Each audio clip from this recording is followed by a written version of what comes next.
Hey, this is BJ. Thanks for listening to our show's podcast. If you're a fan of all things geeky, you should check out my other podcast, BJ Shea's Geek Nation. We have new episodes every day, and you can check it out at bjgeeknation.com. Your home is going into foreclosure and you feel like a financial wreck. You don't know where to turn for accurate information. I'm bankruptcy attorney Travis Gagne. Let's talk about some legal options. If we work quickly, we can propose a plan to save your home, modify the loan, or in many cases even eliminate your second mortgage. The consultation is free. I've helped hundreds of people just like you make informed decisions about whether to save their home or exit it on a reasonable, organized timeline. The chapter you choose sets the tone for the next chapter of your life. Please contact me today at choosetherightchapter.com. That's choosetherightchapter.com.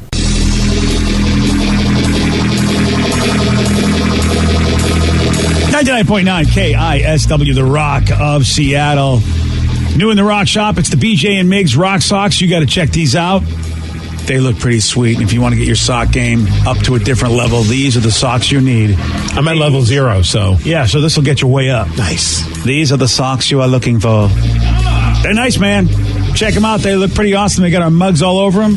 It's the BJ and Migs Rock Socks, available now at the Rock Shop at KISW.com. Let's play B-Migs. It's time to play the game. To everybody scream his name. B-Migs, don't be a loser.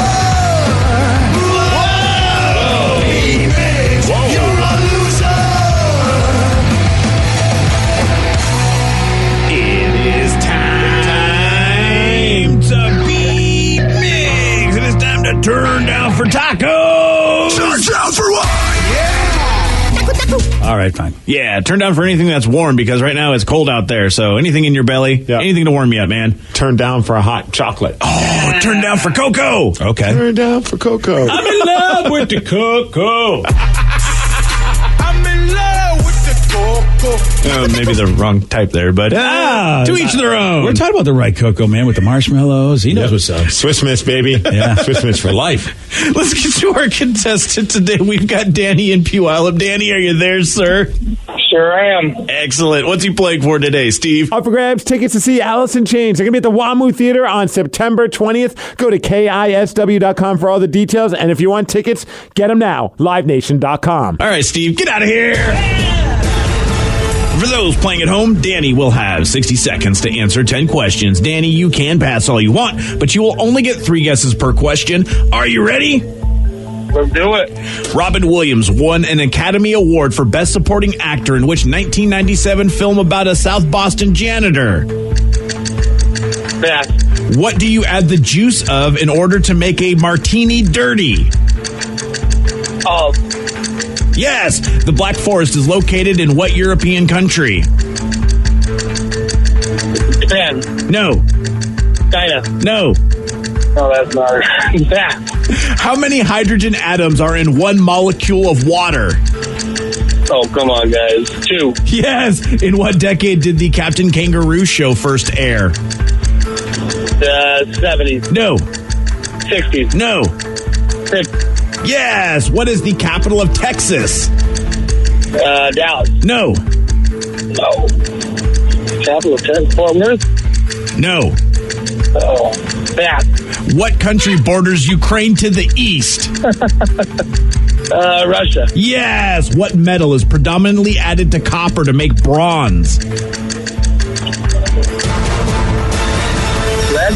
No. 1, 2, 3, 4 correct. I thought, Danny was kind of poo-pooing some of your questions, like maybe they were too easy, but he only got 4. So. Or maybe they were too difficult. I don't know. No, that was a guess.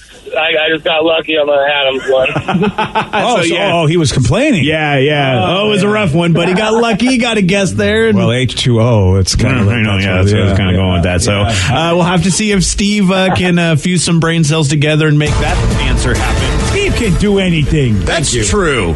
Steve, you can do anything that you set your mind to. Thank you, Rev. Yeah. The hell am I walking in on? Oh, nothing. Don't worry about it. Yeah. Are you ready? Oh, yes.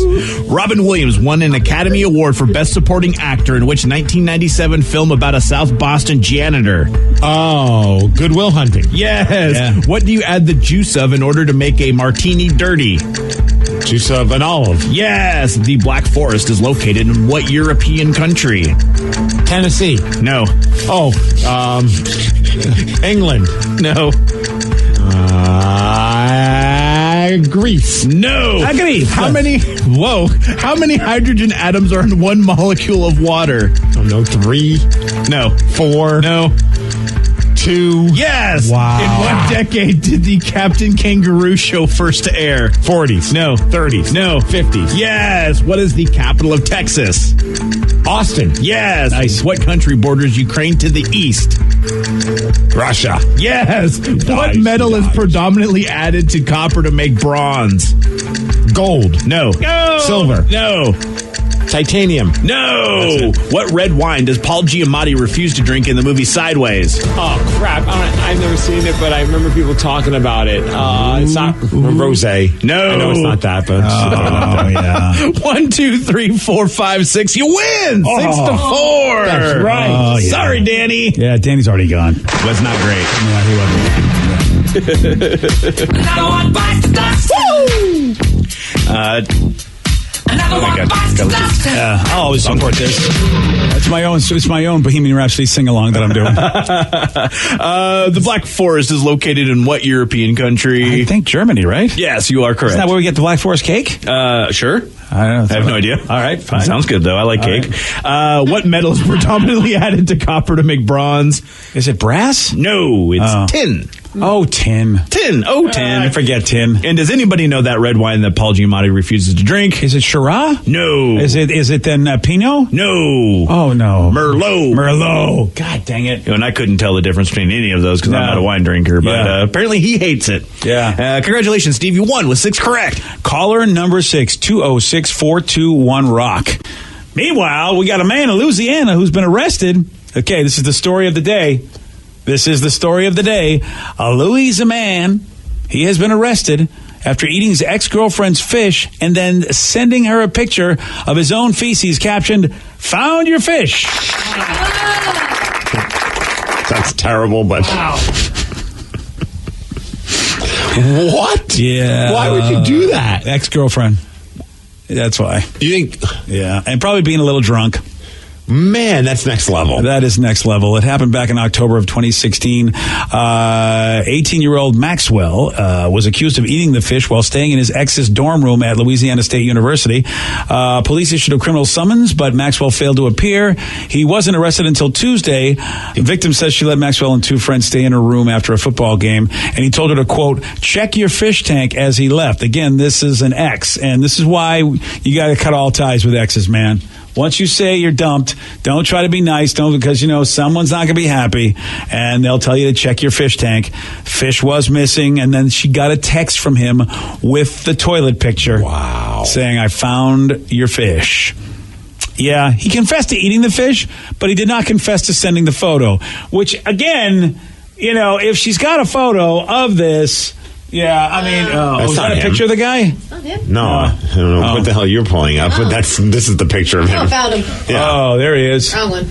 He does look like he's the kind of guy that would do that. He's got a real vacant sort of like, I'm going to be a serial killer look on his face. It's his mugshot. He was arrested for eating a fish and pooping it. I don't know, man. This guy looks like Dexter. I think it doesn't help that he's got the red eye thing going on in the photo, so he looks just satanic. Yeah, he does. He's going to be wrapping people up in saran wrap and He's It's really escalated rather quickly. Oh, he is, buddy. Keep my eye on that guy. I wonder what happened in the relationship for it to end, for him to think that this was a good idea, because this is kind of it's awfully psycho. Yeah, it is. How You about think she cheated on him? Ooh, that is a good. Well, she just might have dumped him. Okay. Yeah. If she just dumped him, this is a little over the line. Yeah, but some guys get mad. But you're right. Maybe she did. I mean, it's college. I mean, they're 18 years old. I tell everybody when you're Good that thing she didn't age. have a pet cat. It was just a pet fish. Oh, That would have been really weird. That would have been tough for him to try to do that. Yeah. Damn. Dude, he faces charges of cruelty to animals. Yeah. Which, I mean, look, I remember doing the old goldfish swallowing in school. That's cruelty to animals, Well, really? think about it. Yeah. It's her pet. I'm just saying in general. I mean, I don't know if it's because of her pet. I think you could probably charge anybody with that, right? If they swallow a fish. I don't know. Maybe because it is a pet. Maybe you're right. I mean, it depends. You're not going to get charged for cruelty to animals if you eat a steak at a steakhouse. Yeah, I mean, I think it's got to be easier that you swallow it than if you got the damn thing when you get It's right. still cruel. You just ate the fish and pooped it out. That's rather cruel, BJ. I mean, you're letting it die via your stomach acid. Well, here's what I'm saying. I think it's horrible what he did. Yeah. My point is that if you see how we catch fish normally, that's not a pleasant experience either. I mean, No, I understand. So why is it a crime? Why is it cruelty to animals? I think it should be a crime that he stole and destroyed her pet. I think that's a crime. Because it was cruel to the animal. That is the fish. Yeah, it's literally an animal. I know, that but he was cruel to. So swallowing a fish whole, and we have sushi and we do everything. That's what I'm saying. I think it's crueler the way we do fish normally. You know how you catch them, you gut them, you put them. I'm tapping out. You don't think? I'm just tapping out. You think This is swallow- one of those BJ weird way of thinking arguments that I just Yeah, can't, you don't wanna be I just part- can't go all right. back and forth because we're not going to be able to convince the other person otherwise. You're nuts. Yeah, you're right. And I'm awesome, and I understand that we can't have this conversation. But you are awesome and I am not. So, Yes. all right, we're going to agree on that at Yes. least. Okay, I'm supposed to end the conversation agreeing on that. Yes, we can agree I to would disagree like on to have everything else. Can I have a circular argument about how you're not awesome and I am not nuts? Can we at least have that argument? No, that's That's not- wrong. I that's should not have up that for debate. closed. That's a whole different debate that should be talked about. I understand how your brain is working on this and your logic behind why you think it's this way, but at the end of the day, that's someone's pet, and he just ate it, swallowed it, pooped it out, and told her about it. It's rather cruel. BJ and Migs, mornings on The Rock, 99.9 KISW. Hey, you got something to say? They're wild, rabid, and on the loose. This is Listeners on the Loose. 99.9 KISW, the Rock of Seattle. It's Listeners on the Loose. Listeners on the Loose, where you pick the topic, you guide the show at 206-421-ROCK. You can also text us at 77999. Very, very simple. You're picking it. You're guiding it. You're whatever you want to talk about. Something new, something old. Could be something from last week. Could be something from 20 years ago. 20 years ago. If we've talked about it, you can talk about it. Or something brand new that no one's talked about. How about that? Now, Steve does have one rule. It's a simple rule, BJ. That's to show some energy and bring it. Otherwise, we're going to have to gong you. And then say goodbye. Goodbye, old friend. 206-421-ROCK. Text us at 77999. Somebody wanted to chime in and agree with you, BJ. Says, I'm with you, BJ. It creeped me out when my ex was pregnant. The doctor told us so that it would help her. He says I couldn't bring myself to have sex with her, basically. Yeah, and this was, we were talking earlier about this. Sex with pregnant people. Yeah, exactly. Yes. And 30 years ago was when I, basically had, my wife was impregnated with Yosef, our son.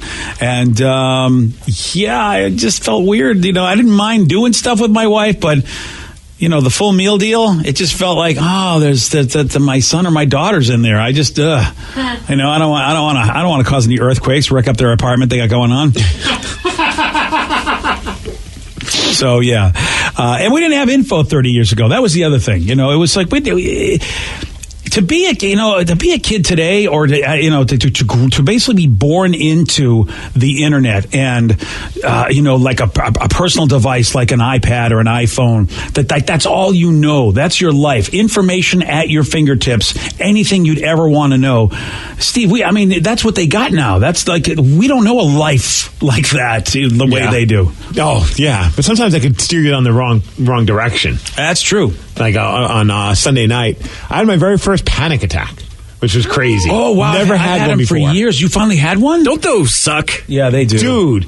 I know my wife had one once, and we went to the hospital because she wasn't sure, and I had no idea. I'm like blow into a bag or something. I don't know. That's how it works. But she was freaking out. And I'm like, well, I don't want to be the person that's going to be like, no, you're fine, and something bad happens. But I never knew what that was like.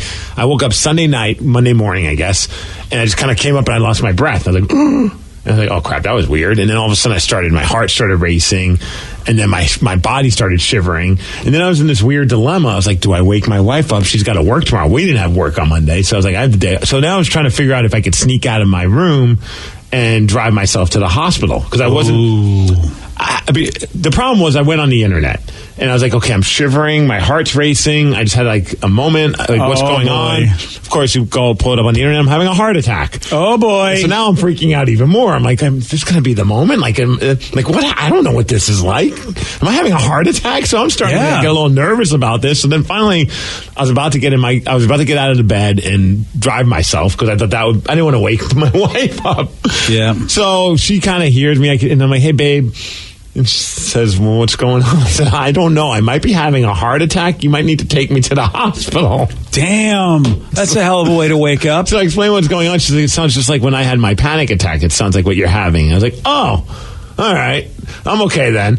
And then I just lied back down. But at first I was freaking out, and then I was just lying in bed thinking, oh, man, that was the internet right. So it's funny, though, when you think about like the internet being helpful and at our disposal. I think it sometimes does us more damage because I instantly thought I was dying. Well, you know what? I'm glad your wife was right, because what if she was wrong and you were having a heart attack? She's just letting you sit there. Well, I know. And that's what her thing was like, if you want, I'll take you. I'm like, no, you got to work tomorrow. She's like, if you're dying, I'd rather take you to the hospital. Yeah, see, it's a funny thing as a guy. I don't know if it's just guys, but the ones that don't like to be a bother. It's like, if you're dying, you should let people just be bothered.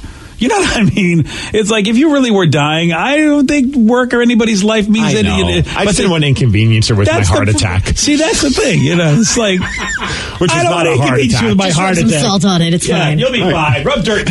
And she's like, wait, you were going to just go sneak out of bed and go drive yourself to the hospital? Yeah. Don't you think that would piss me off more than waking me up?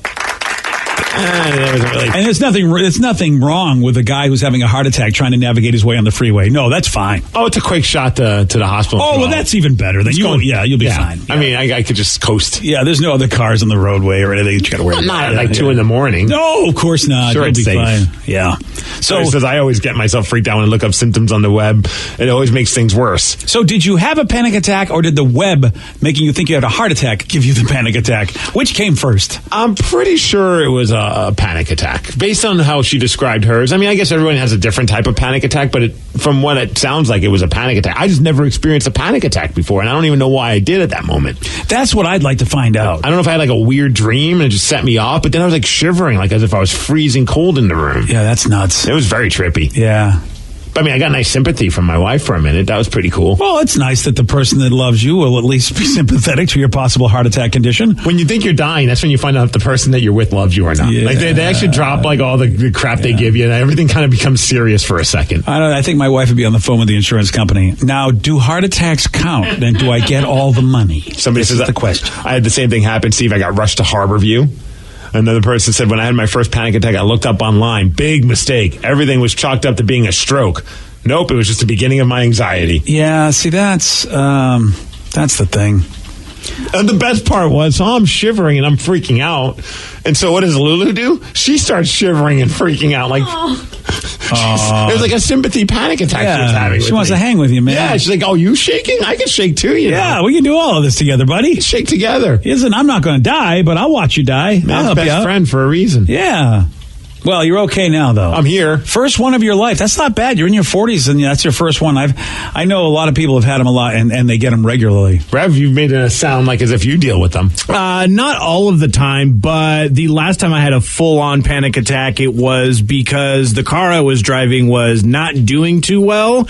One of the wheels had seized up, and I was just trying to get it back to the place where I had gotten it from, and I was freaking out because the wheel well was smoking, and I just want to get there. And it just was like everyone's staring at you. This car was dying, and I just wanted to get it somewhere, and it wasn't going to go anywhere. And just absolute panic attack. And it was one of those where the breathing is just... Yep.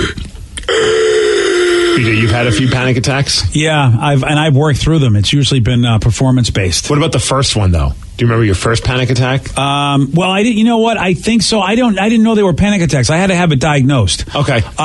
Because I'm a verbal person, so I just do a lot of yelling and screaming, and I did. Yeah, I mean, I do. That would have freaked my wife out. Yeah, right. Well, more verbally, like I'll yell at people and scream at people and be mean to people, and I didn't know it was a panic attack. Oh, wow. What was going on? I luckily when I went to therapy and I would talk about blah blah blah, and they'd be like, like, sounds like you had a lot of panic attacks, didn't know. And I'm like, really? Danny, have you had a panic attack? Oh, yeah. When I was going through my divorce, I just had a lot of just self-doubt about myself, and all of a sudden my heart would just be racing, and I'd be questioning myself. And I was like, I don't know what's going on. But and it was then just, you went online. Yeah, and then I went online. You've been next to me, too. Oh, sorry, Danny. No, it's fine. It was just really anxiety-driven, like, to the point of where I couldn't even, like, stand up because I was, like, nervous about what was happening.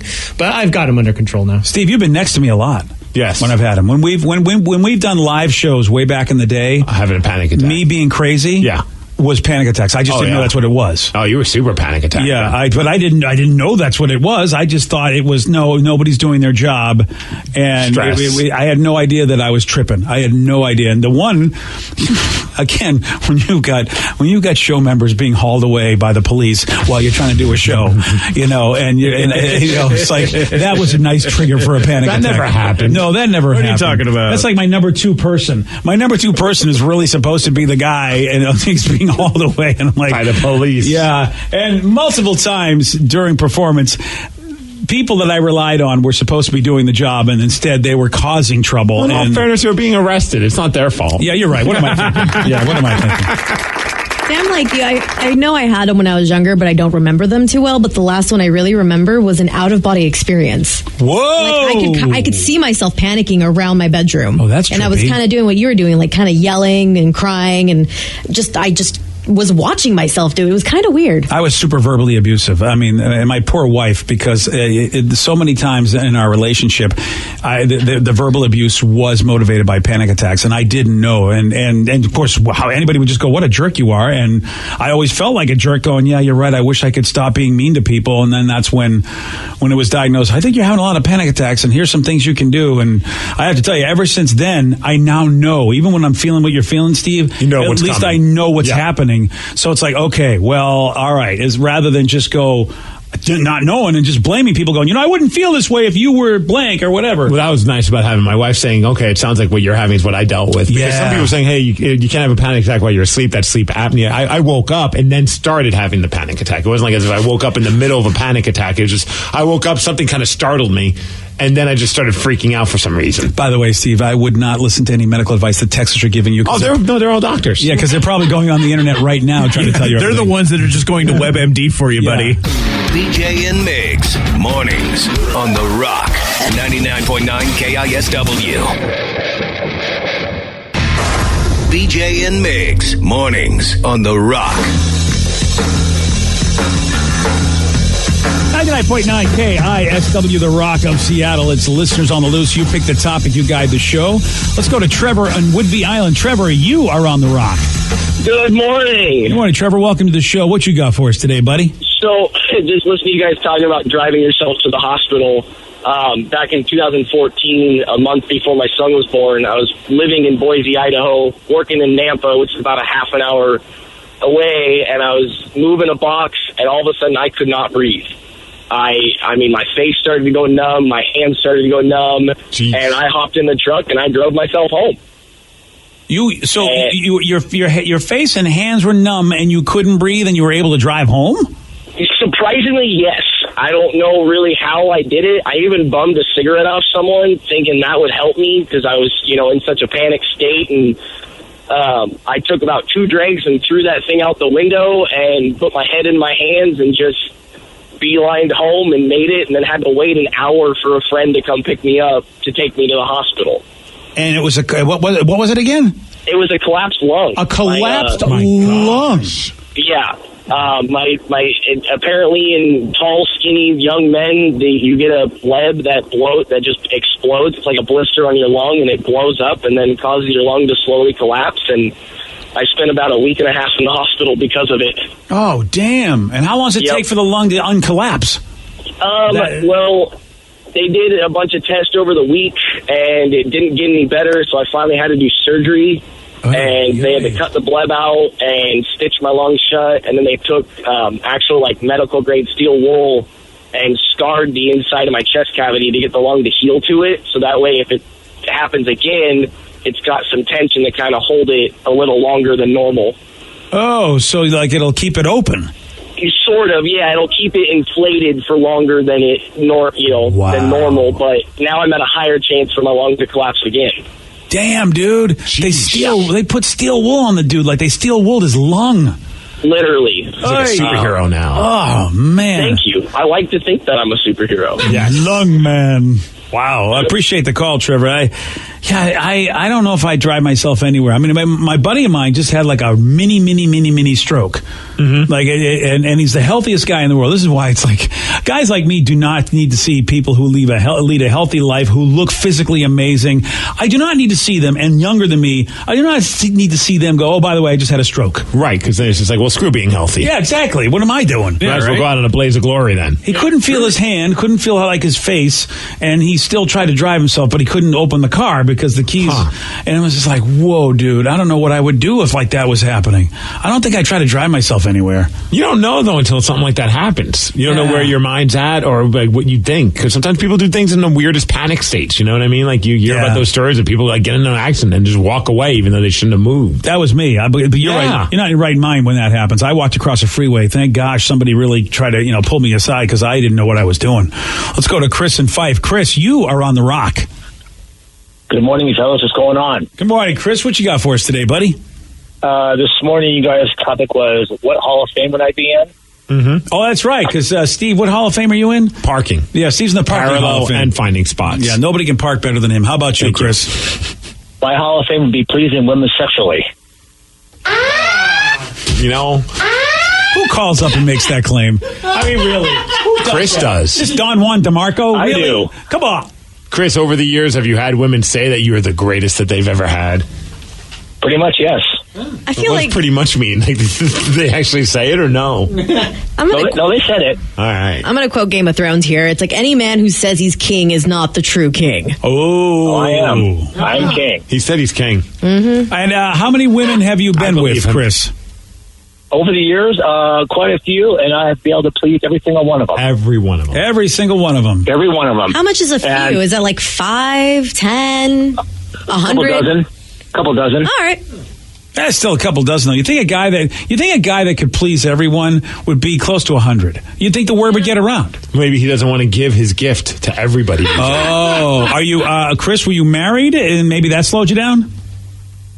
I was married once, yes, but that had nothing to do with it, being married. But after I got divorced, and all of a sudden I started seeing like all these women, and they're like, "Oh my God, how do you do what you do?" I said, "It's a gift."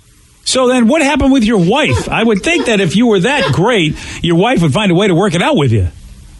I think it was a point where we just kind of fell out of love, kind of thing. But you think if I could please her, that wouldn't matter, right? Yeah, that's what I would think. I would think like she'd do whatever she could to keep you around. She hit a point where she just realized that this gift it shouldn't be just shared with one person. Oh, there you go. If you love someone, you have to let them go to share their gift with the world. I mean, she was a martyr. Yeah, I can't keep this all to myself. This has to be shared. Right, this is a talent that I shouldn't selfishly hold to my own.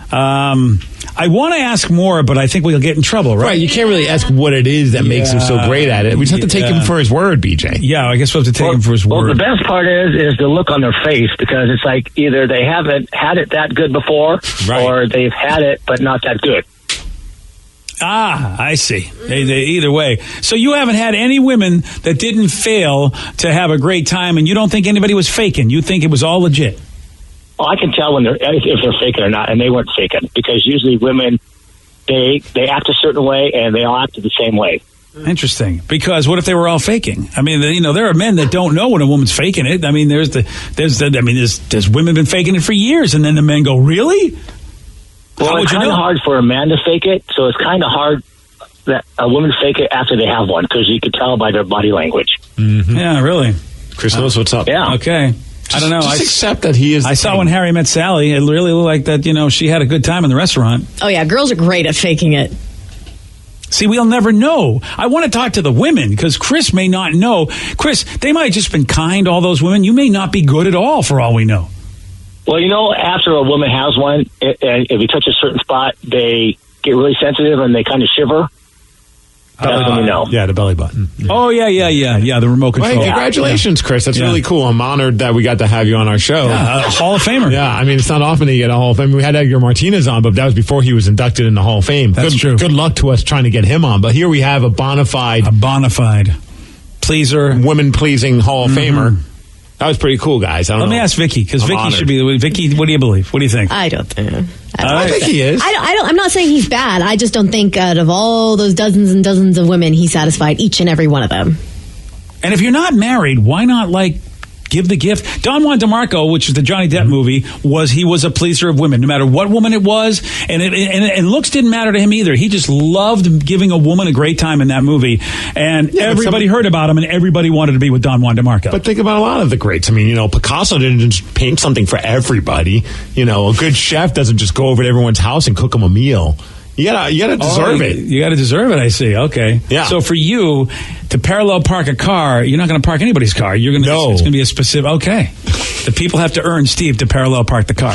And he could be one of many Hall of Famers to pleasing women. We've had lots of texts from people that said the exact same thing. Oh, really? I imagine that this Hall of Fame is rather large. Yeah, I'm not in the Hall of Fame, unfortunately. No? Yeah, I don't think that's happening. So listeners on the loose, let's go to Paul. Unfortunate, BJ. Oh, yeah, what are you gonna do? You know what I mean? Let's go to Paul in Bothell. Paul, you're on the rock. Hey, how's it going, guys? Not too bad. Paul, what you got for me? Well, yesterday I was really busy, and the men's room had a subject on about the worst thing that you've ever had to clean up. Oh, God, that I can only imagine. What about you? Yeah, this is a terrible segue from your previous subject. But, right? Yeah. We go from pleasure to pain so quickly. Yeah, so I've done a lot of residential home repairs, and done a lot of work for landlords in the past, and one particular house, these renters, the sewer waste line broke, and either they didn't care or didn't know and just kept using it for I don't know how long. Eventually the neighbors called the landlord because of the smell. She subsequently called me out there, and the entire 40 by 40 open basement in the bottom down below had like 8 inches of standing muck. Oh, whoa. So this was not a finished basement. No, it was just they finished open, it wide open. Oh, so you basically were knee deep in their action. Just about, yeah. Definitely took rubber boots and several 100-pound bags of lye. A poop pump truck. Oh, yeah. Well, those are always wonderful. Yeah. Right. Well, I found out what a poop load is. Yeah, you sure did. Just how much is a poop load? I found out. Because that's septic. I mean, basically like a septic truck would have to do that, right? Yeah. You pull out one of those trucks and you got a big hose on it with a basket on the end of it. Sounds like fun. How do they live in a home and not know that their house is stinking out the joint? Like if a neighbor has to call, they're living in that. How did they not know? Wow. Oh, they knew. And they didn't care. No, this is, some people, it takes all kinds. Yeah, it makes me wonder if here's what I'm thinking, and I appreciate the call. It's got to be drugs. These people got to be so high they don't care. Because who doesn't smell the smell and not just revolted by it? You got to be high. It could be like those hoarders. I've seen those, the TV shows where it's like just crap from bottom to the top of their house, and they've literally got flattened cats located like when they're starting to clean it up. Oh, that's a great visual. Yeah. Flattened cats. That sounds like a great band name. Today's podcast was brought to you by Travis Gagne, bankruptcy attorney. Here's another question from a listener. Can I leave things off of a bankruptcy, like my car? You have to list all of your assets and creditors when you file bankruptcy. So you would have to tell the court and the trustee that you have the car or that you have a car loan. You could say that I want to keep my car and continue to make my payments on the car. But the court will need to know that you have a car and that you may have a payment on the car. So by leaving it off the bankruptcy, if you mean that you cannot disclose it to the court, the answer to that is no, you must disclose it. However, that does not mean that you'll lose those assets. You'll be able to keep things like a car and a house in almost all cases, but you must disclose them to the court. But you'll need to continue to make payments on a house or a car that you intend to keep. Thanks, Travis. If you have more questions about bankruptcy, you can reach out to Travis anytime at choosetherightchapter.com. That's choosetherightchapter.com. Thanks for listening.